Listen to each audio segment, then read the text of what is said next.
बाप घरू शाशु घर को गला बेले झियो यौतुक भार नेउथिबा प्रथा केउ पुरातन कालरू रही आसीछि। सेही भଳି रायगड़ा सहरर अधिष्ठात्री देवी माँ मझी घरियाणी भार पठाइबा भଳି एक नियारा परंपरा सबु वर्ष श्रावण मासरे देखिबाकू मिलिथाए। यह शुणिबाकू खूब नियारा लागिपारे, किंतु यह सतरे देखिबाकू मिलिछि।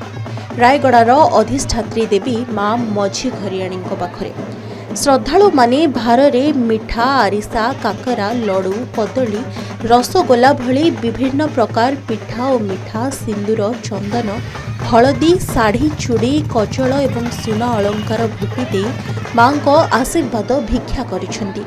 केउ पुरातन कालरू माँ को यौतुक भार देवा द्वारा भल चाष अमल वाणिज्य उन्नति सह ग्रामर विकास होइथाय बोली मान्यता रही आसीछि।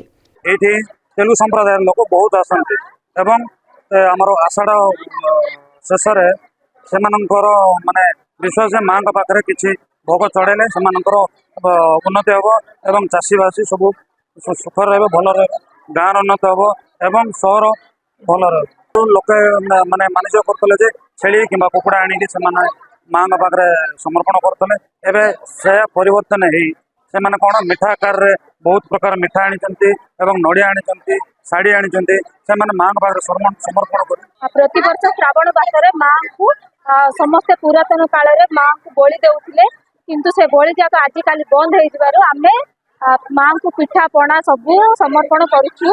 गाँव उन्नति परिवार उन्नति चाष बास भल माँ को समस्ते मिसिकी साईवासी लाख मान मिसिकी समर्पण करूँ। आम समस्त भगवान बलि दउथिले आगे, किंतु समाज कल्याण आम फल पचिला मिठा सब धरिके आसी आवरण सुना आवरण शाढ़ी चूड़ी सब किसी नहीं आसी संतोष करने चाहूँ। समाज उन्नत आम जहाँ भी आगे बलि दउथिलु से छाड़ी फल पाचिला एवं मिठा एवं सुना शाढ़ी चूड़ी रे आम संतोष करने चाहूँ।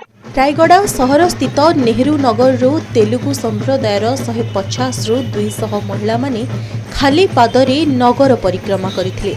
बाजा बाजणा सहित मुंडरे भोग थाली धरी श्रद्धार सह चाली चाली जाइथिले।